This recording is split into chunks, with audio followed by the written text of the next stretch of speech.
So welcome back to Thrive, your agency resource. Today, we're going to be talking about workplace transformation, primarily in a physical sense, maybe a little bit of the research behind it, and how it all leads to larger benefits for our agencies. So my guest today is Lauren Bachynski. She is one of the applied research consultants with Steelcase, and I'm sure many of us are familiar when we look around our creative agency offices with all of the furniture and everything there, probably coming from Steelcase in many cases. So welcome, Lauren. It is such a pleasure to have you on the show today. Thank you so much. It's great to be here. So a mutual friend of ours introduced us, someone also that works at Steelcase, and I was sort of teasing this idea to her, talking about the fact that this isn't really a conversation that a lot of people think about. They don't think about how the design and just how our physical office environments really affect our culture. They affect the depth or the breadth of communication that we have, the quality of the communication that we have with one another, the physical comfort that we experience throughout the day, right? So there's so many things that go into this. And I think some people in the industry sort of refer to it more as like workplace experience design, but it's really about transforming the organization, right? I think it extends so much further beyond just like the physical environment. So what do we mean by organizational transformation with respect to these physical spaces? Yeah, I mean, that's a great question. And it's definitely one that a lot of organizations are grappling with today. And I would say that there's really, there's kind of two primary aspects here. The first one is that the physical work environment is really like an artifact of that organization's culture, like whether intentionally designed or not. It sends a lot of messages about who the organization is and what it values. And the second thing that I would say is that it not only plays a role in, who the organization is today, but also what it will become in the future. So we always say that, space shapes behavior and behavior over time becomes culture. And so the work environment can play a really important role in sort of fostering and enabling some of the behaviors that are going to enable that transformation. Yeah. Can you repeat that? That was a great soundbite about the transformation. Yeah, it's space shapes behavior and behavior over time becomes culture. Yeah, I love that. I think that's so true. And I think starting with the physical space is certainly like a good foundation, a good starting point. That's great. So I guess talking about maybe some of the statistics or maybe some of the research done around productivity, maybe employee attrition or retention, hopefully, and even profitability. Where can we sort of find some quantitative measurement here? Yeah, well, what I would say is, we get that question a lot, and how we generally answer it is that, those things really depend on self. We want to understand like the metrics that are important to that organization, and how they measure productivity is going to be very different than how another organization would.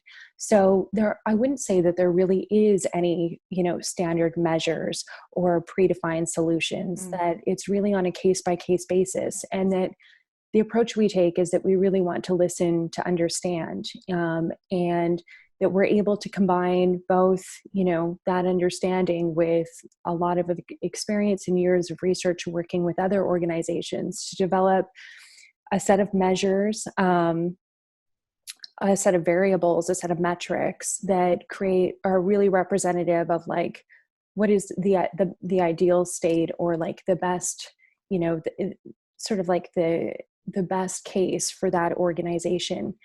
Thinking about not just sort of comparing yourself to a norm, which may in fact include an average that is based on a lot of organizations who may not be well leveraging, who may not have a good work experience, who may not be leveraging their space well, but instead of really determining what is that ideal for that organization, and then using that as sort of the bar going forward. Yeah, no, that's a great point. Sort of like creating your own metrics based on what's important to you. Absolutely. Yeah. So I guess my next question would be like, I'm just curious, what process do you sort of employ at Steelcase? Like when an organization comes to you, they're looking to improve their workplace, from the initial outreach to the actual installation. I don't know if you call it installation, Mm-hmm. but to that end product, or that end um, environmental design or transformation. Like, what does that process look like? Yeah, no, it's a great question. Again, I mean, we really begin this process with trying to understand what the organization's needs and goals are. And then we want to develop a tailored strategy around that. So, at a high level where we have, a user-centered a process that is very sort of like holistic in nature. Mm. No two projects look the same, I like could imagine. yeah, we're always adapting and customizing that to the specific needs of that organization. But that being said, in terms of sort of that higher level process that we follow, the first step is really a diagnosis, which is really trying to understand through a number of different research activities how people are working in the organization today, and how they need to be working in the future. What is that desired future state? And then understanding the scope and the scale of the gap between the two. Mm. We then move into a phase which is all about working with leadership and sort of defining what their critical success factors are and what their goals and objectives are, both for the project, but for the organization more broadly as well. It's really important to have sort of those two levels, so that the goals of that project are very much aligned with where the organization is going more broadly. Mm-hmm. We then go into what we call like an engage stage, which is with employees. So it's very much like a top-down, bottom-up approach. And we typically engage users for like a cross section of the organizations, across roles, positions, different work groups, to make sure that we're getting all perspectives at the table. And that's where we really start to gain a really in-depth understanding of the organizational culture, how people are working, what are the unmet needs. And then from there, we go through a deep sort of analysis and synthesis of all our findings and inputs. And with that, we develop a set of key insights. And those key insights inform the recommendation, the workplace strategy going forward, but also the change management effort that's going to be required. That's usually a really important part of the process. From there, we deliver those recommendations to the key stakeholders involved, and then we go into a guide phase, which is essentially the change management phase, and looking at how we can, really address the different considerations to make sure that the solution is, successfully adopted and implemented. And then we'll finish with a measurement phase where we're going back and we're measuring how that solution is performing and what improvements we're seeing, and what are we learning, and where can we continue to make refinements, to ensure that, we're really ending up in the best place possible. Yeah. And that last phase, the measurement phase, is that a combination of qualitative and quantitative? Yeah, Yeah. absolutely. So it's often a mirroring of sort of what we do in the diagnose phase. So the diagnose will often do, to your point, both. We'll do, the more qualitative, which is typically, interviews. We'll do like workshops, with the more quantitative, which is typically like surveys, utilization studies. So we'll typically go back and sort of, and then you sort of have to have the pre to have the post, you know what I mean? So that you can sort of compare the findings of both. Right, right. I just think it's so interesting because I can imagine a lot of the agency owners and leaders who are listening or watching this, and sort of thinking like, "Wow, I thought Steelcase just kind of made office furniture," And I could imagine in their minds like, "Wow, I didn't realize that all of this went into it." And if I actually want to affect change in my organization on pretty much every level, including my own Mhm. leadership and change management, then this is a really, really viable option. And I don't think a lot of people think of it like that. It's Yeah. like they think of it potentially as like another vendor, or looking at just like the design of, or the aesthetic of what the options are, right? Yeah. Color and form and things like that, as opposed to, okay, this is really strategic, in the same way that a creative agency is strategic with their clients, right? With Mhm. their deliverables. So yeah, I think that that's going to be a pretty big takeaway from this.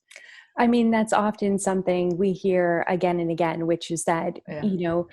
um, people, it's sort of like build it and they will come, but in our experience, we know that that it doesn't really work that way, Right. that you need to have, you have to really have a broad and holistic approach. I mean, we generally think about, we don't think about workspace, we think about work experience, and we Mhm. think about sort of different elements that are incorporated into that. So you have, you certainly have the space, but you also have the culture and the behaviors of the organization.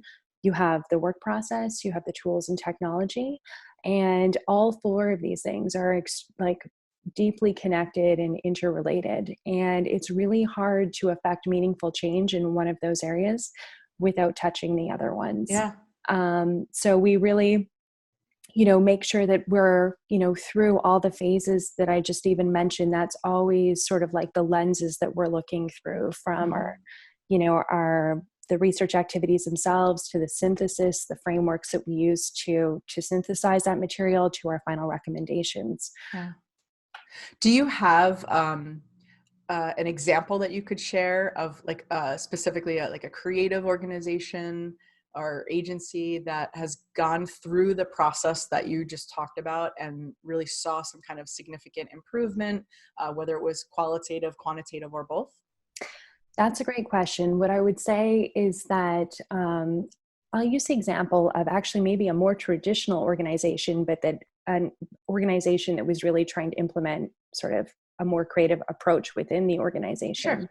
So I've been working, more recently with a large airline company who has a number of, they're implementing a process called Agile Hmm. within their technology department. Hmm. And we've been working with them to, study how these teams are working within these spaces, and to start to develop the space that would best support not only that process, but also like the ceremonies and the rituals and the interactions that are inherent in it. Yeah. And in tandem with that, it's been interesting because Steelcase has been going through a very similar change with our technology teams. Hmm.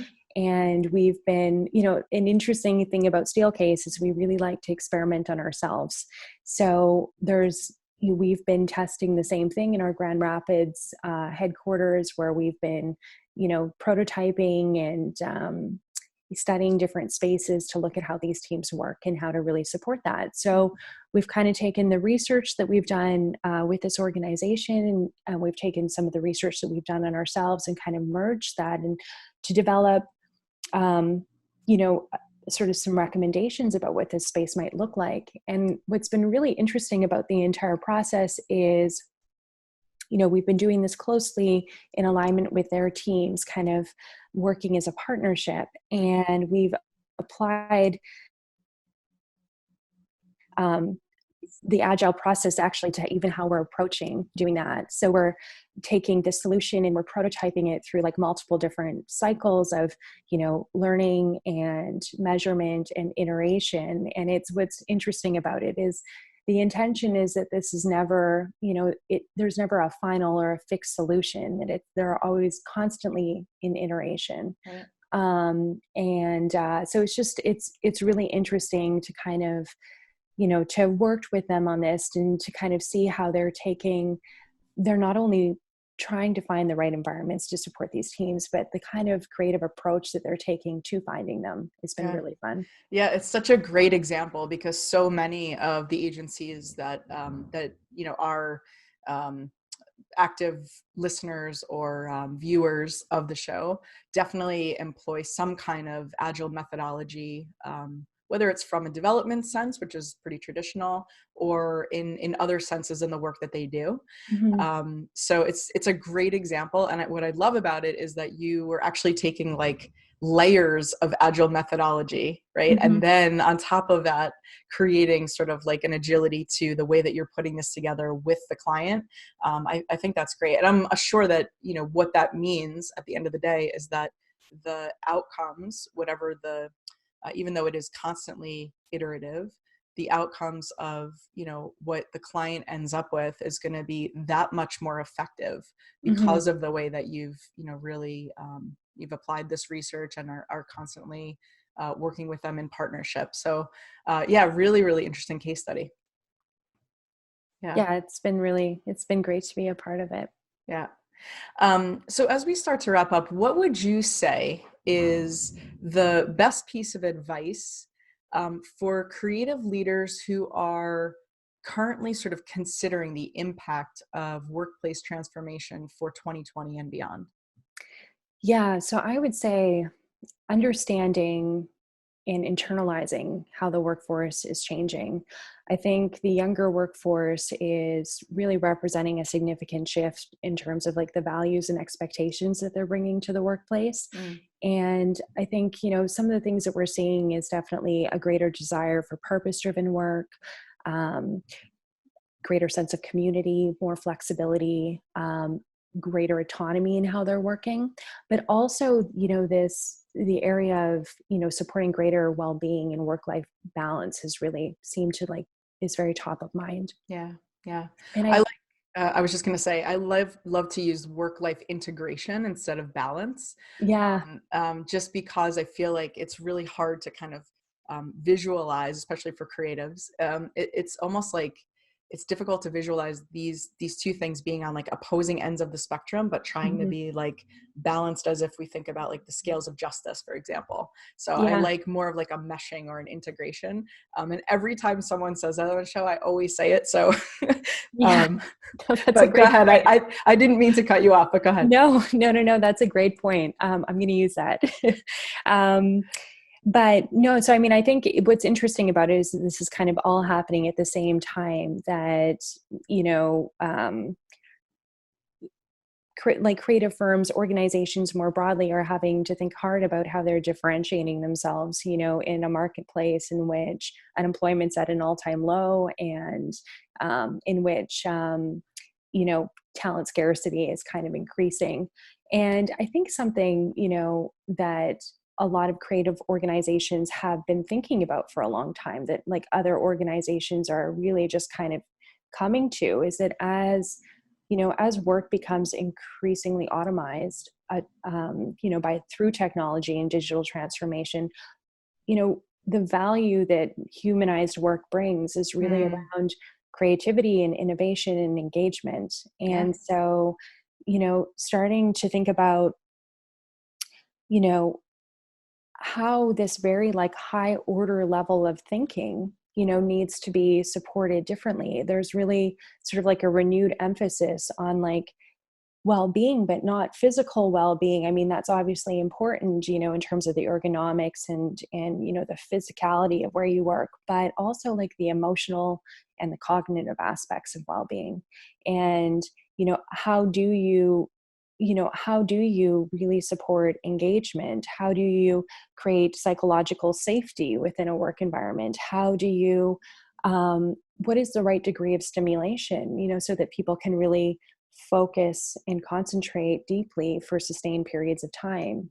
So I think the workplace has a real role to play. I mean, it is the context that enables those, in which those behaviors and processes happen, and has a really important role to play in fostering that. And I think it's kind of brought a renewed emphasis to, you know, our role in that, and also like the importance of thinking about some of those things moving forward. Mm, that's great. That's great. I think that that's really helpful. And again, back to what I said earlier, I don't think, or again, it would be my assumption that a lot of creative leaders, creative agency owners, and I would put myself, when I owned an agency, I would put myself in that same sort of headspace.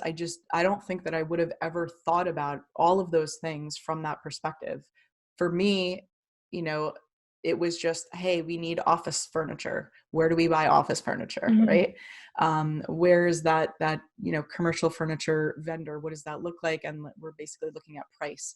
You're not thinking necessarily, and almost I would say even more than that, you're looking at the physical space of your building that you own or lease, whatever your space is that you rent, and then looking at, well, what are the dimensions that I Mm-hmm. need that I can fit into this space, so that, yes, it's comfortable for the employees, but more so like, how many can I fit in without it feeling like, there is a small level of, or a decent level of consciousness about the environment, but it's Mm-hmm. certainly nothing to the extent that you're talking about. That was just my experience. So this, keeping in mind, or starting to bear in mind all of the things that you're describing, I think that is, to me, the definition of transformation for sure. Yeah, well, you're definitely not alone in that. And I think it's only now that I think the workplace is starting to be recognized, or the design of the work environment is starting to be recognized as, the strategic tool that it is and that it can play, Yeah. like culture, you know, it exists, sort of getting back to this idea of it being like a physical artifact of the organization. You can do that intentionally or unintentionally, but either way, you're You're sending doing a it. certain message. Exactly. Yeah. So it's like, how can we really leverage that to its fullest extent? Yeah, fantastic. Well, Lauren, thank you so much for being on the show today. I really, really appreciate your time. This episode has been brought to you by Workamajig, the #1 creative agency management software. Show notes at thrive.workamajig.com. Find out how your creative agency can become more productive and more profitable. Schedule your demo at thrive.workamajig.com.